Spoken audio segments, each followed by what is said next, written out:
Ok, a ver. Chicos guapos, vamos a empezar. Yo sé que no han llegado todos, pero hay que empezar desde antes. Todos conocen a la doctora Juana Lilia Delgado, comunicóloga, maestra, o sea, maestra de maestría, doctora en ciencias humanas, maestra en comunicación política, creo, ¿no? En comunicación con estudios culturales. Comunicación con estudios culturales. Les ha dado clases a todos los que están aquí, pero ahora le está entrando a la onda de la grafología y nos va a echar una plática al respecto. Creo que es de muy buena aplicación para los que están ahorita en medios impresos. Pero también los compañeros de segundo, échenle un ojo porque está el doctor Vega con nosotros, también puede servirles para eso. No sé si tienen alguna aplicación en comunicación organizacional, pero vamos a ver. Gracias, doctora. Un aplauso, por favor. Muchas gracias. Bueno, pues, ante todo, le agradezco a su coordinador, al maestro Enrique, que me haya permitido venir a platicar con ustedes. Pues ahora sí que de otro entorno muy diferente a lo que hemos estado trabajando todos y cada uno de ustedes con la servidora. Esto no necesariamente tiene que ver con las teorías de la comunicación, sin embargo, sí consideramos que es una técnica que puede resultar muy interesante para todos ustedes debido a la cantidad de aplicaciones que pueden llegar a tener. En este sentido, me gustaría que pudiéramos llevar esta plática conforme a estos puntos. Primero, haremos una reflexión inicial, posteriormente vamos a platicar sobre lo importante que es nuestra forma de escribir, cómo desde la primera vez que nosotros tomamos una pluma, un lápiz y empezamos propiamente a aprender y a aprender con H de aprehensión todos los procesos de la lectoescritura, pues ya empezamos a marcar una huella concretamente de lo que va a ser el desarrollo de nuestra propia personalidad. Posteriormente hablaremos qué es la grafología y qué no es la grafología, porque también es muy importante partir de la precisión de que la grafología no es ni un arte adivinatorio, ni es una cuestión predictiva y no necesariamente es exacta al 100%, pero que usada junto con otras técnicas, junto con otros procedimientos, pues sí, nos puede dar un indicativo muy claro de la personalidad de un individuo. También vamos a ver la diferencia, desafortunadamente se suele confundir, entre grafología, grafoscopía y documentoscopía. Finalmente vamos a hablar de cuáles son los campos de aplicación, algunos trazos a considerar y por último algunos ejemplos de textos escritos de personas o personajes históricos que también nos permiten darnos una idea de cómo se lleva a cabo este proceso. A mí me gustaría comenzar con esta reflexión inicial. Les he de comentar, a algunos de ustedes ya les había platicado, que yo tuve la posibilidad de conocer hace ya bastantes años a su rector, al doctor Alejandro Gertz Manero, cuando él era secretario de Seguridad Pública Federal. Resulta que yo tuve la posibilidad de colaborar con el doctor Carlos Tornero Díaz, uno de sus cercanos colaboradores del doctor Gertz, y nos invitó a trabajar en lo que es el órgano administrativo desconcentrado de prevención y de readaptación social. En ese momento yo tuve a mi cargo la Dirección de Atención Ciudadana. En esta dirección, ¿qué hacíamos? Nos llegaban todos los familiares de internos, de personas privadas de su libertad del fuero federal, a preguntarnos si era posible que su familiar pudiera obtener un beneficio de libertad anticipada. En este sentido, teníamos 3 áreas de atención: un 01800, a donde nos podían estar hablando de toda la República. Posteriormente hubo la posibilidad de instalar un módulo de atención a donde iban personas a visitarnos y con todos mis colaboradores se les hacía la revisión del expediente y se le podía determinar si procedía o no un beneficio de excarcelación anticipada. Pero el área que a mí más me interesó y que justamente por eso quiero aterrizar esta reflexión inicial fue un proyecto que se llamó Buzón Penitenciario. Les he de comentar que hubo anteriormente un convenio con Cepomex, con el Servicio Postal Mexicano, para que en todos y cada uno de los reclusorios del Distrito Federal y de la República Mexicana se instalaran 2 buzones. Un buzón rojo, que eran las cartas que llegaban directamente a la Secretaría, y un buzón azul, que era pues para la correspondencia ordinaria. A mí me tocaba atender las cartas que llegaban por el buzón rojo. Y ustedes se sorprenderían el tipo de documentos que nos llegaban.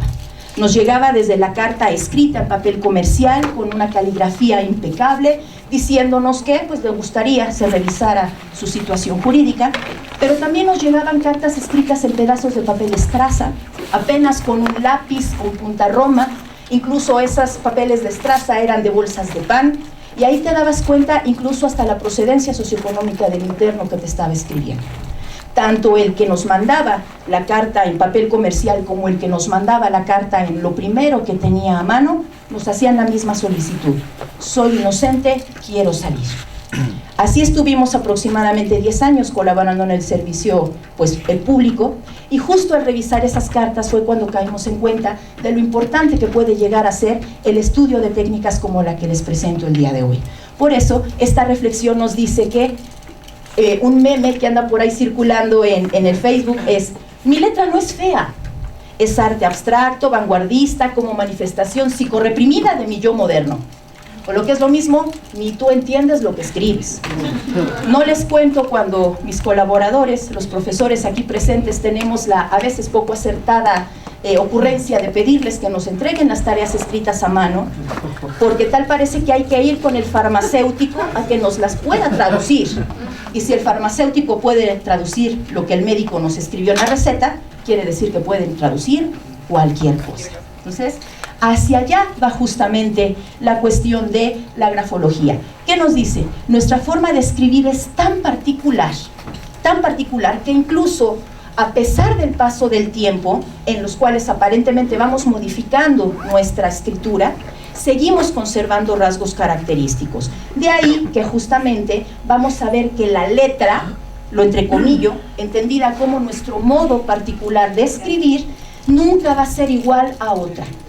Puede llegar a parecerse, puede encontrar una letra muy semejante a la mía, pero jamás va a ser exactamente igual. De hecho, hijos, hay un principio en el término de la administración pública, incluso hasta en instituciones bancarias, en cualquier aspecto de carácter legal.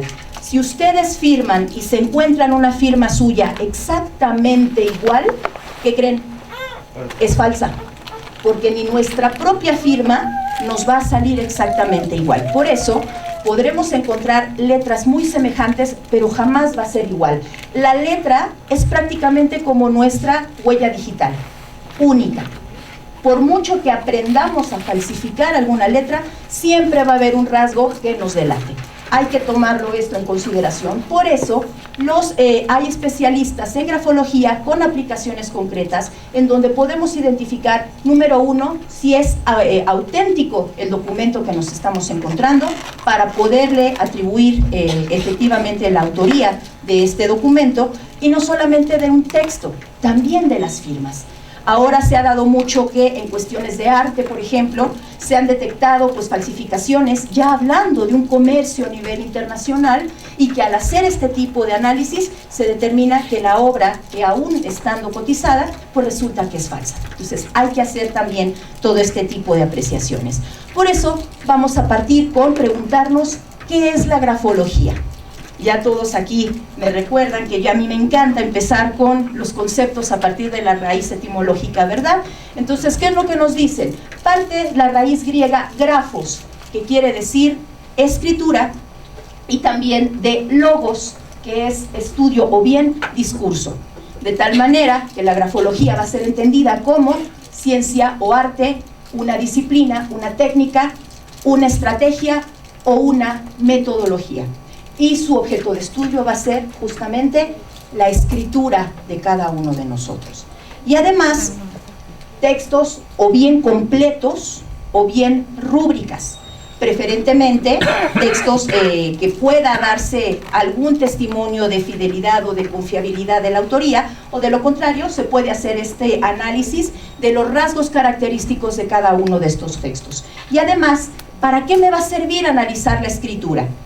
Puede darme indicativo de qué, de la personalidad, del carácter, del temperamento de la persona de la que se trata.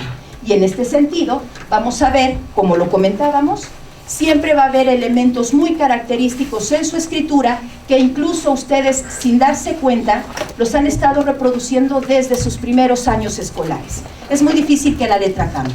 Probablemente se llega a alterar, ¿por qué? Por la velocidad cuando nosotros estamos tomando una nota, por la premura, el deseo de que no se me pierda ningún dato relevante y que eso llegue a alterar un poco la escritura, pero los rasgos básicos siempre van a permanecer inalterables.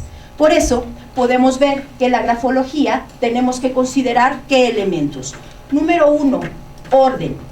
Hay personas que escriben demasiado revuelto, ¿sí? Que incluso revisamos justamente las líneas, no sé por qué te estás riendo, ¿verdad?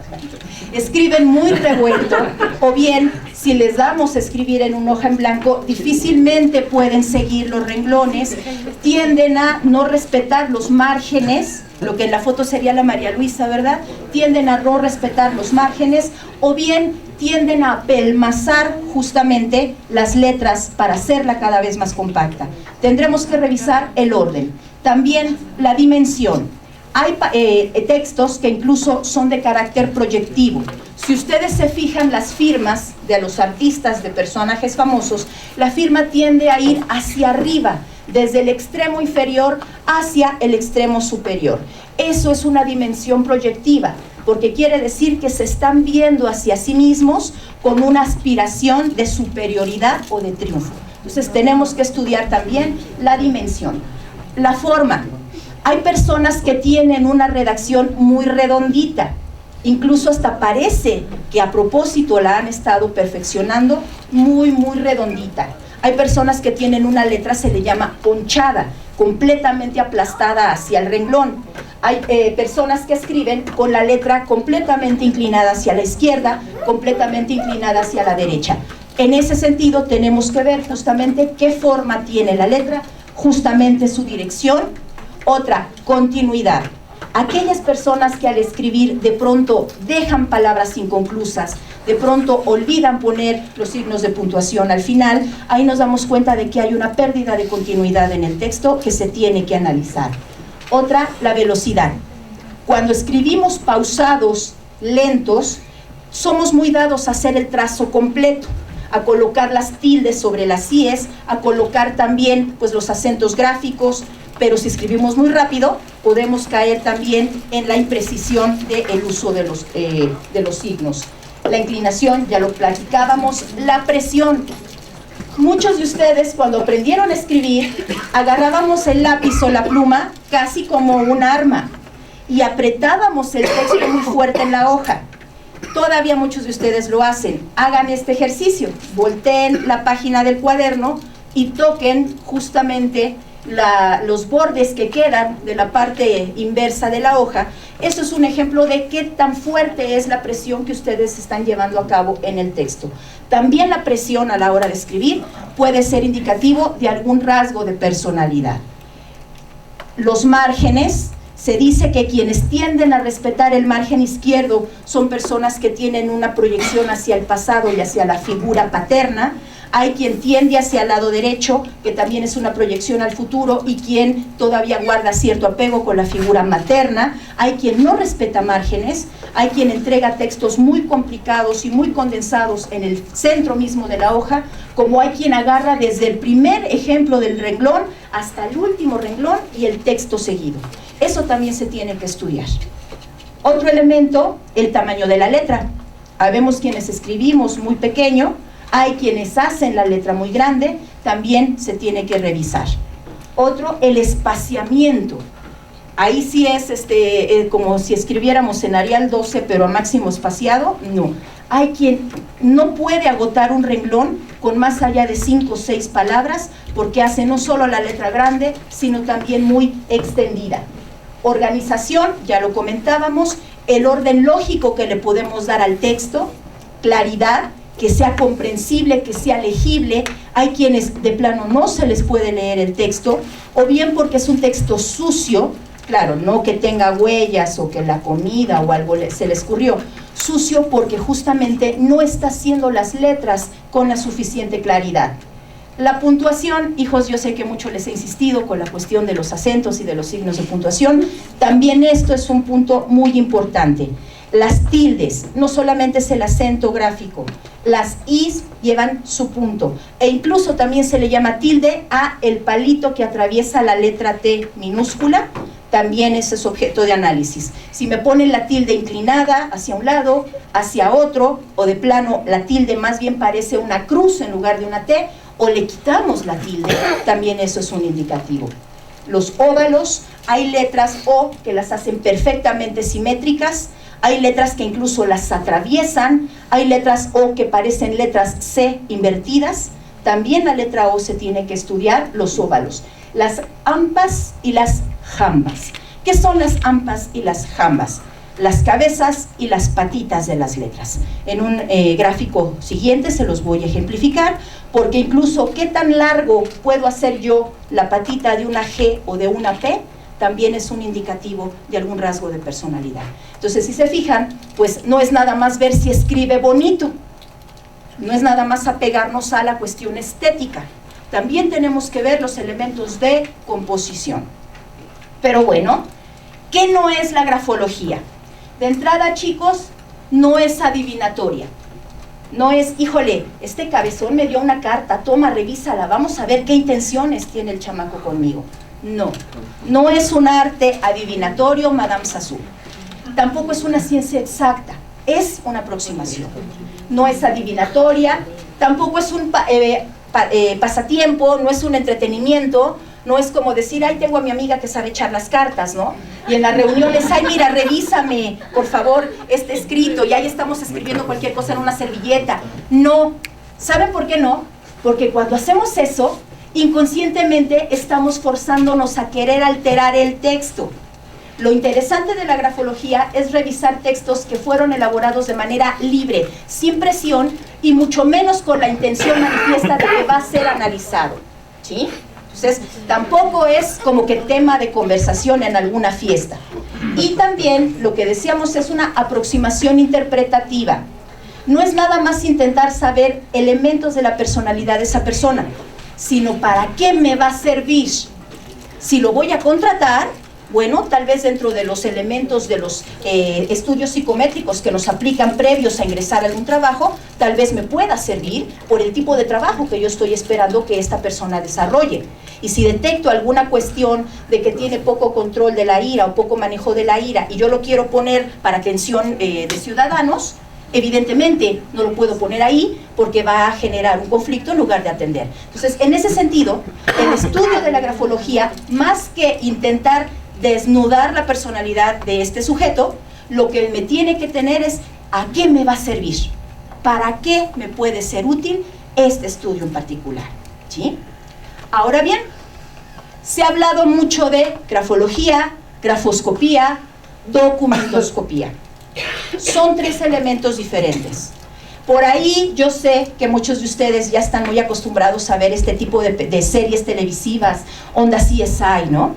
Que muy atacadas, de hecho, por la comunidad científica, porque al falsear los elementos de carácter científico, genera otro tipo de expectativas entre las personas. Piensan que en unas cuantas horas nos van a dar un dictamen, piensan que un ADN se saca en 15 minutos. ¿Por qué? Porque el episodio dura 1 hora, y en 1 hora se resuelve, entonces evidentemente se tiene que resolver. No, en ese sentido ya traemos como que ciertos prejuicios o ciertas expectativas de la grafología.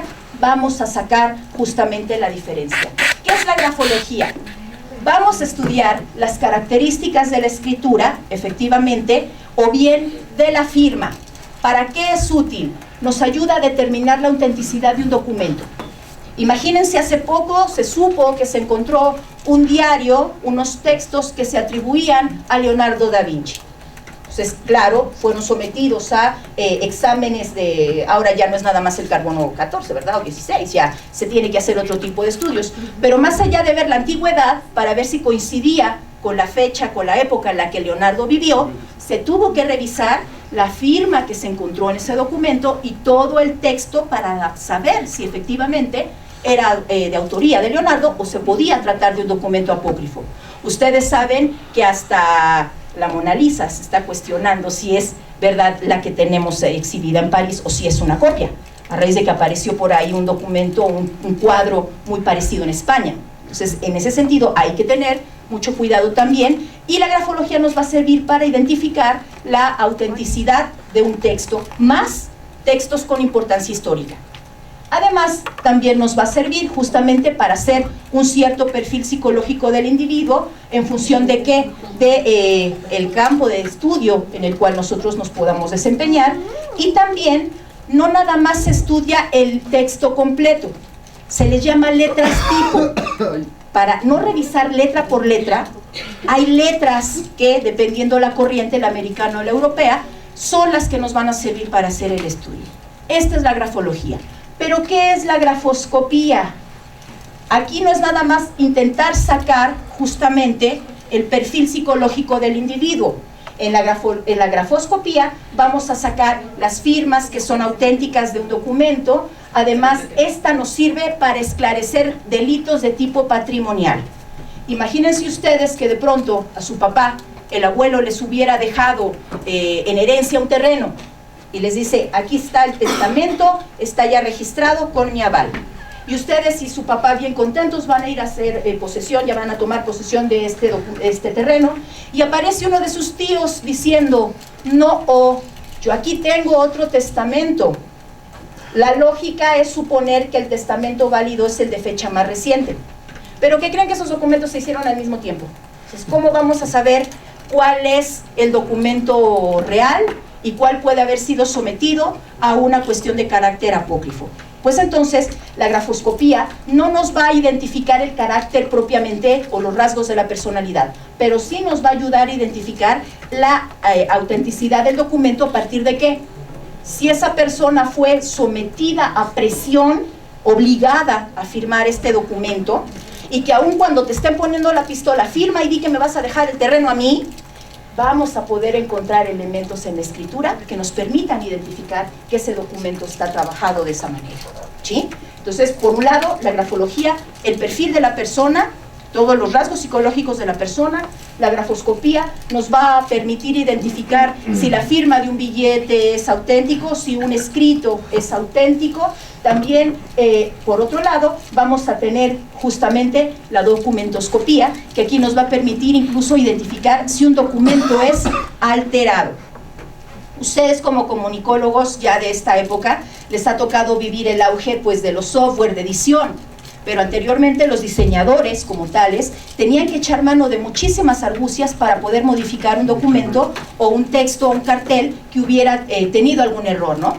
Piensen que cuando les hicieron o les van a hacer su pergamino para el título, si hubiera ido algún error con una letra. Entonces, para no volverlo a hacer, el diseñador se valía o bien del raspado del pergamino o bien mediante ciertas sustancias para ir levantando la tinta poco a poco para borrar el error y volverlo a escribir. No estaban alterando el documento como tal, pero hay manera ahora de poder analizar documentos para ver si han sido alterados o bien justamente si el material que dicen que se usó con ese documento no correspondía a la época, que fue lo que pasó con esos documentos atribuidos a Leonardo. Si bien era aparentemente una buena copia de su redacción, resulta que el tipo de papel con el cual fueron elaborados no se usaba en la época en la que Leonardo vivía. Entonces, aun cuando aparentemente el escrito y la firma eran muy semejantes, eso permitió identificar con total seguridad que se trataba de documentos apócrifos. Y como eso, ustedes han leído pues bastantes ejemplos también. Entonces, es un campo de trabajo tan amplio que ahora que veamos justamente las posibilidades de aplicación, seguramente les van a resultar también muy interesantes. Y en este sentido, justamente vamos a ver cuáles son las disciplinas, incluyendo la suya, especialmente la suya, que se puede ver beneficiada si por ahí llegan a tomar algún curso, un diplomado o se especializan justamente en grafología, a nivel de prensa escrita, a nivel de determinar si un documento que a ustedes les ha sido proporcionado que inculpa a algún funcionario público, por ejemplo, podemos someterlo a algún tipo de análisis y determinar si es o no pues el documento que se dice de la responsabilidad que se le atribuye. Por eso, la primera área que se ve beneficiada justamente con esta práctica, pues son las corporaciones policíacas. Es decir, aquellas personas que tienen en su cargo pues el trabajo de una investigación de carácter criminalístico se ven evidentemente muy beneficiados porque nos permiten identificar los rasgos de personalidad del individuo e incluso intentar saber, junto con otras técnicas, el por qué una persona es proclive de cometer un delito o no. Hay cartas, por ejemplo, escritas por Hitler, cuyos trazos de verdad asustan. Y ahí sí, no está por demás decir con razón hizo lo que hizo. ¿Sí? Ya desde el documento mismo se empieza a ver. Por eso, a nivel policíaco, nos permite identificar justamente el perfil de personalidad del individuo e intentar ver algunos rasgos por los cuales este individuo puede ser o un asesino serial, o un sociópata, o incluso pues un kamikaze, ¿no? De estas personas que no les importa arriesgar la propia vida con tal de hacerse explotar una bomba y poder cometer pues algún acto de estos que desafortunadamente se han estado convirtiendo pues más comunes hoy en día. Pero bueno, también las áreas de personal, las áreas de recursos humanos, como lo comentábamos, también se pueden ver beneficiados con una práctica como la grafología. ¿Por qué? Porque si se trata de ver un rasgo de personalidad de algún individuo, podemos identificar si se trata de la persona idónea para el tipo de función que yo quiero que desempeñe. ¿Sí? Si es una persona demasiado tímida, si es una persona demasiado retraída, si es una persona incluso asustadiza, que puede caer en el error incluso hasta de ponerse muy alterada, prácticamente en una depresión, bueno, pues no lo puedo poner en un cargo que implique un trato directo con público, por ejemplo. Entonces, tengo que hacer este análisis justamente para identificar rasgos de personalidad y posibles habilidades en potencia que esta persona puede estar desempeñando. Y en ese sentido, nos ayuda para identificar agresividad, resiliencia, bajo control de la ira, y con ello evitar pues tantas situaciones como las hemos visto de empleados que al verse despedidos, ¿qué hacen? Regresan y echan bala en la empresa donde trabajaba, ¿no? Y otros tantos ejemplos también. Pero bueno, a nivel de investigación histórica bibliomerográfica, también es muy bueno el estudio de la grafología, efectivamente, porque podemos identificar algún documento de carácter histórico que pueda tener alguna duda respecto a su autenticidad. Podemos incluso analizar lo que son las firmas y no solamente nos ayuda a ver la autenticidad, sino también intentar entender el contexto histórico, el momento en el cual este documento fue elaborado, cuáles eran las costumbres, las tradiciones, cómo se hablaba, ¿sí? También eso nos ayuda en términos de una investigación bibliomerográfica para poder analizar esos escritos. Ahora bien, vean esta propuesta de los movimientos simbólicos. Este es uno de los autores que más se citan para el estudio de la grafología, Max Pulver. Ojalá se alcance a ver, si no se los cuento. Es una firma autógrafa. Justamente, cuando ustedes tienen la firma o en cualquier texto, pueden partir de este esquema. Normalmente el texto ideal es aquel que sigue su línea recta, pero no todos los textos, a menos que incluso nos echemos mano del apoyo de una hoja con renglones, no todos los textos se van expresamente en línea recta, ¿sí? Pero de todas maneras es la línea recta. Se supone que estas son las dimensiones que nosotros podemos estudiar en función de hacia dónde se va nuestro texto. El texto que es perfectamente recto está hablando un poquito de la propia personalidad del individuo y de sus tendencias afectivas. Si se va hacia la izquierda, tiende mucho hacia el pasado. Es una persona... Es una persona... ¡Ah! ¿Ya se lo comió? No, perdón. No se lo quite. Quítelo. Perdón. Es una persona que tiende hacia el pasado. Revisen ustedes cómo escribimos. Si se nos va hacia el texto hacia la izquierda, puede haber una situación no resuelta a nivel de pasado y también una cuestión de repliegue o de introspección. Además, habrá que revisar qué tan fuerte ha sido la presencia materna, dice Max Pullover. Puede tratarse de algún conflicto no resuelto con la figura materna o al revés, la figura materna ha sido tan fuerte en términos de dominio, que es lo que está marcando justamente pues la manera de escribir. Pero si el texto se va hacia la derecha, estamos hablando de una proyección hacia el futuro, de todos los planes, todas las aspiraciones que pueda tener el individuo en ese momento. Es una apertura al mundo. También dice Max Pulver, tiene que ver con la relación que lleva con el padre. Recuerden, ¿han leído alguna vez el libro de Carta al Padre de Kafka? Los que han leído Carta al Padre saben qué tipo de relación tenía con el padre, y según Max Pulver, pues haciendo un estudio justamente de los manuscritos que se alcanzaron a rescatar de Kafka y que no se cumplió su deseo expreso de que fueran quemados, bueno, servía como ejemplo a esta apreciación. Si el texto queda en el centro, justamente son las tendencias afectivas. Si la firma se va hacia arriba, es lo que les comentaba, quiere decir que somos ambiciosos, pero no ambición en términos de lo desmedido, sino ambición en cuanto a proyección, ¿sí? Los proyectos, los planes que yo quiero desarrollar. Por eso todas las personas famosas firman hacia arriba, ¿sí? Y no solo los famosos, siempre vamos a tener esa proyección hacia arriba. Es una extroversión, un impulso y una ambición. Si nos quedamos hacia arriba, nada más en línea recta, dice Pulver, nuestro texto que está demostrando espiritualidad, el intelecto, la parte consciente. Si se va hacia el lado izquierdo, estamos hablando de personas introvertidas, inhibidas, reprimidas, o perdón la expresión tan fuerte, frustradas. Si el texto se cuelga hacia abajo, aquí es a donde ya se puede empezar a revisar más todavía el alcance de la escritura. Si el texto se cuelga hacia abajo, es un pesimismo, es una obstinación, y muchas veces, dice Pulver, aquí podemos darnos cuenta cuando el individuo puede llegar incluso a tener alguna tendencia o bien suicida o alguna tendencia a la comisión de algún tipo de actividad delictiva, no solamente en perjuicio del propio individuo, sino de los demás. Vamos a ver ejemplos posteriormente.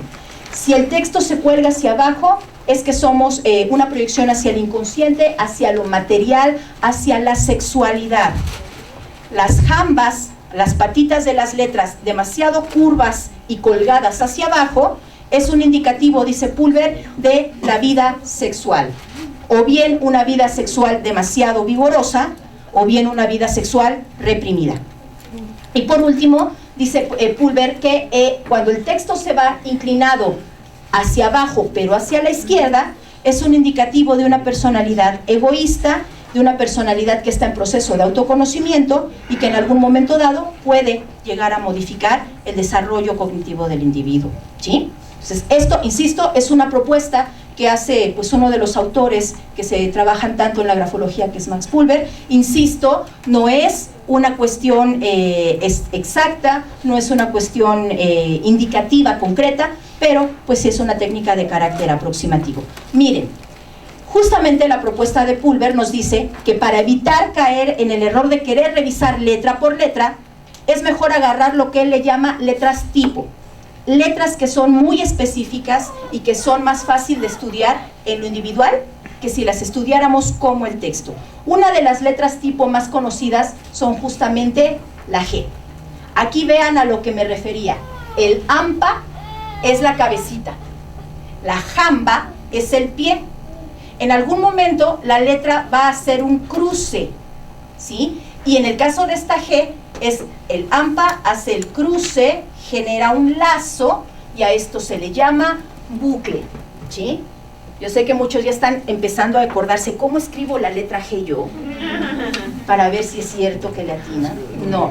Primero revisemos justamente este ejemplo de la letra G, para ver si efectivamente la propuesta grafológica pues es acertada o no. Y en este sentido, bueno, si alcanzan a ver, aquí vean la diferencia de escritura.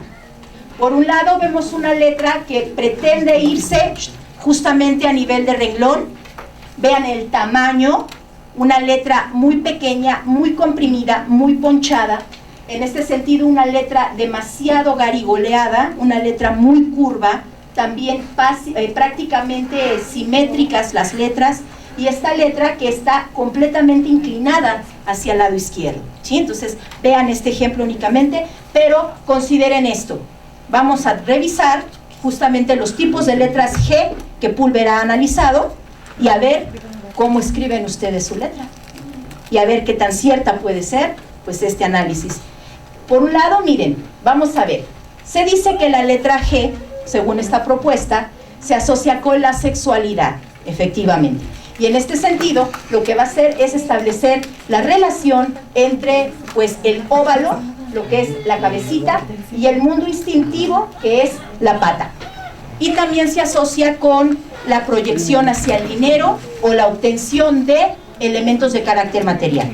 Piensen en esta G. Les leo porque no se alcanza a ver aquí. Piensen en esta G. Es una jamba con un trazo normal. Si ustedes se fijan, guarda cierta proporción entre el hampa y la jamba, hace el cruce, el bucle se corta, es una letra G común y corriente. Aparentemente esta letra nos diría que se trata de un individuo plenamente satisfecho en el plano del que nos estamos refiriendo. Es una persona, entre comillas, normal. ¿Por qué? Porque es una letra que guarda proporción.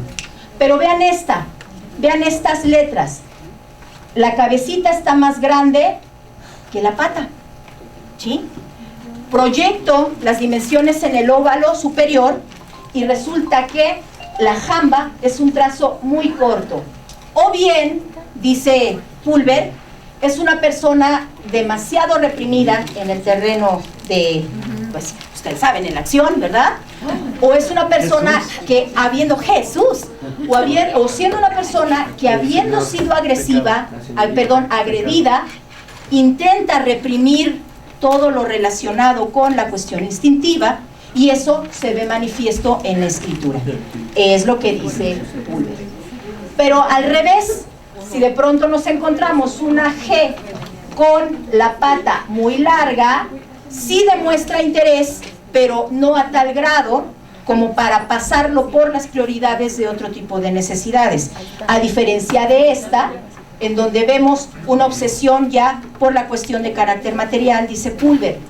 Hay otras en donde incluso si se fijan, hace la patita larga pero ponchada. Y en este sentido, es un deseo de una actividad física, disminuidas necesidades materiales y emocionales. ¿Sí? Insistimos, no podemos sacar un diagnóstico únicamente revisando una letra. Se tendría que hacer otro tipo de estudios complementarios, pero pues es una muestra que se puede tomar en consideración. Pulver toma este ejemplo de G, si lo alcanzan a ver, que incluso es como una Q al revés, y únicamente hacen pues una línea semicurva, una línea que tampoco es recta, incluso tiene un ángulo que se corta más que una curvatura, y aquí ya empezamos a ver incluso cierta agresividad.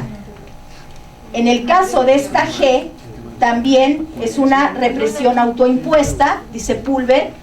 En el caso de esta otra, que se frena justamente toda la indicación de actividad sexual, o esta que en verdad ya no tiene ningún tipo de bucle, ningún tipo de curva, que estamos hablando de una persona cohibida, instintivamente hablando. Finalmente, también vemos estos dos ejemplos, en donde vemos no una jamba curva, sino hasta un triángulo. Es muy poco frecuente este tipo de letra. Quienes, según la teoría de Pulver, la llevan a cabo, pues son personas que incluso o bien son agresores de índole sexual o han sido víctimas de este tipo de delitos. Finalmente, esta G con un tipo de 8 es de una persona, dice Pulver, más analítica, que no quiere decir que se niegue a el disfrute de este tipo de carácter instintivo, pero es más metódico y es más pensativo en cuanto a analizar con qué pareja y analizar bajo qué circunstancias. Entonces, insistimos, puede sonarnos muy extraño y de inmediato todo el mundo ya está revisando los apuntes y dice, no, pues es que yo no lo escribo así, o yo la escribo de esta manera. No, no se trata de eso y que a partir de ahí digan en la torre, soy un maniático sexual. Tampoco. Solamente es una apreciación. Yo, porque Jaime ya estaba así con cara de, ay, ya me cayeron. No, ya te cacharon. No. Ojalá alcancen a ver esto. Yo sé que el cañón no y el escaneo no nos lo permite del todo. Exacto. Esta carta es una carta de Marie Curie. Ojalá al menos alcancen a verlo. Desafortunadamente la nitidez no nos lo permite, pero la letra G que ella marca mucho en sus textos, ¿qué creen? Que es una letra G conforme a la clasificación de Pulver, de la persona analítica, de la persona metódica, de la persona que si bien colaboraba durante toda la vida al lado del esposo, finalmente la prioridad más que la vida conyugal era la aportación a la vida pues científica, y eso se alcanza a distinguir, dice Pulver, en alguna de las letras G que por ahí encuentran en su texto. Vean esta, ojalá y lo alcancen a ver, o al menos se den una idea. Este es un texto de Salvador Dalí. Vean, es un texto que en sí mismo es una composición rarísima, no sigue dirección, no respeta los tamaños entre una letra y otra. Cualquiera nos diría, es un texto sucio en términos de la composición, ¿sí? Sucio en términos de la composición.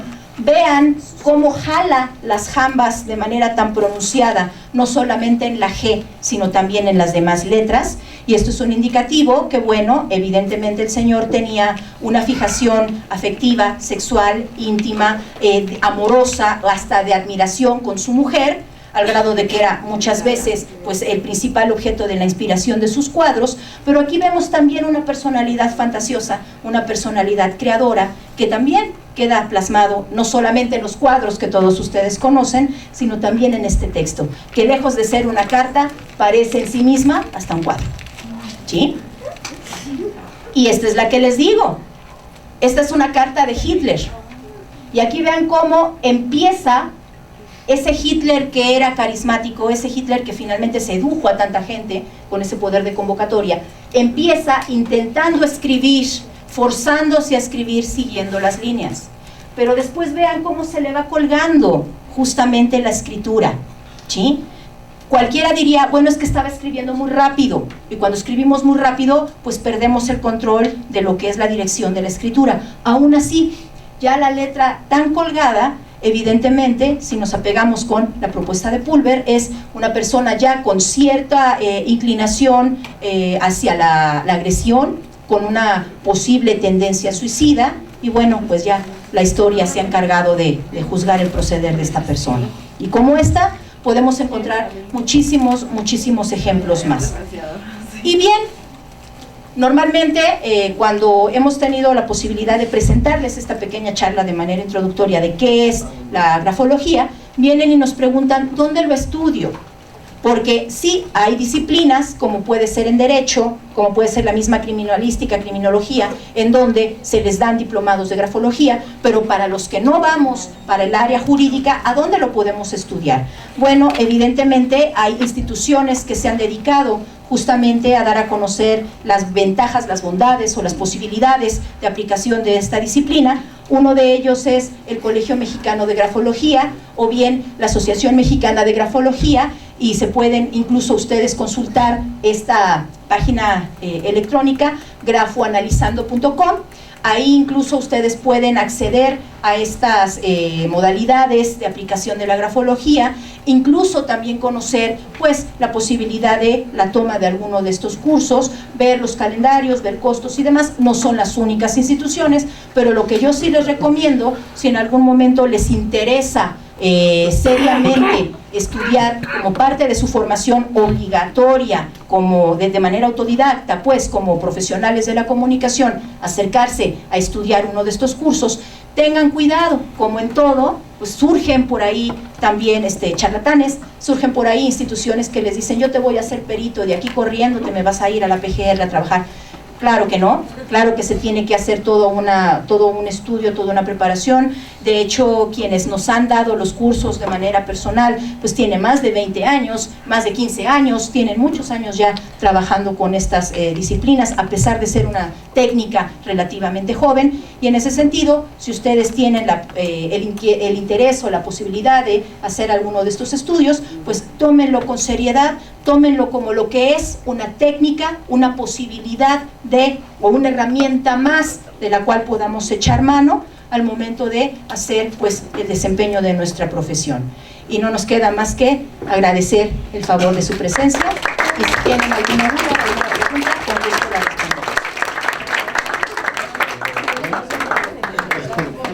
con razón nos pedía las tareas a mano, ¿verdad? Sí, ya entendí por qué 70 hojas de ensayo. Exactamente, exactamente. No, les he de contar algo, les voy a contar algo. ¿Por qué en lo personal, no, por qué no nada más a ustedes? ¿Por qué considerábamos incluso, y la doctora que nos dio justamente esta formación, la maestra María Teresa de Jesús Torres, por qué nos decía que incluso hasta nosotros como académicos, independientemente de nuestra área de formación, ¿por qué no nos viene mal estudiar un poquito de grafología? Porque efectivamente no solamente nos permite analizarlos, como dicen ustedes, hijas, ¿no? No en el sentido de, ay, ya me enteré de tus intimidades, no. Pero a nosotros nos sirve para dos cosas. Por un lado, para identificar cuáles son justamente las habilidades que ustedes tienen más desarrolladas. Hay alumnos que tienen más desarrollado un aprendizaje visual, al que toda la vida se les tiene que dar un apoyo, por ejemplo, de un precio y de un PowerPoint. Pero hay estudiantes que tienen más desarrolladas las habilidades de la reflexión y a los cuales se les puede trabajar mediante dinámicas de un debate, mediante el comentar alguna lectura y demás. A nosotros nos es útil justamente identificando las habilidades de aprendizaje que ustedes tienen más desarrolladas para poder plantear de manera más eficiente pues nuestras estrategias pedagógicas. Y en ese sentido es un ganar-ganar. No me entero de sus intimidades. Claro, puede uno identificar algunas cuestiones. ¿Para qué? Para que en un momento dado estemos en condiciones de canalizarlos con la instancia correspondiente. Sí nos ha tocado ver, y ahí sí hablo por una experiencia personal en otra institución, que identificamos a una persona que en su redacción pedía auxilio a gritos, porque venía de una familia muy disfuncional, de una familia con un grado de violencia física y emocional muy fuerte, y que esta personita, bueno, finalmente aquí lo puedo decir, ¿no? Una muchacha, encontraba en la universidad el único refugio, ¿sí? No era tanto por el deseo de venir a estudiar, sino era el deseo de salirse de la casa, y que aún cuando ella terminaba clases a las 12, eran las 6 de la tarde, y ustedes todavía la encontraban en la universidad. Ya había acabado tareas, ya había adelantado cosas, pero no se quería ir a la casa. Y era de esas personas que por temor no expresaba justamente pues lo que estaba viviendo. ¿Qué pasa? Que cuando se detecta esta situación, se lo doy, encuentro algunas cosas en las tareas de esta niña, se las llevo a la doctora María Teresa, y ella sí finalmente, con toda esta red de conocidos que ella tiene, hubo la manera de canalizarla, al grado de que incluso ella sale del hogar, se va a alguno de estos refugios que existen para personas que están viviendo violencia de género, y únicamente por lo que pudimos encontrar en las tareas. Entonces, a eso vamos. Sí nos es útil, no para ver sus intimidades, sino para ayudarnos a estructurar una cuestión de carácter pedagógico como académicos, pero también para saber si hay casos, poderlos canalizar con las instancias correspondientes, ¿sí? Entonces, pues ojalá y consideren como parte de las cosas que uno quiere hacer antes de los 30 años, ¿verdad? Tomar alguno de estos cursos, y créanme que les va a parecer muy, muy interesante. Bueno, pues, muchas gracias, hijos.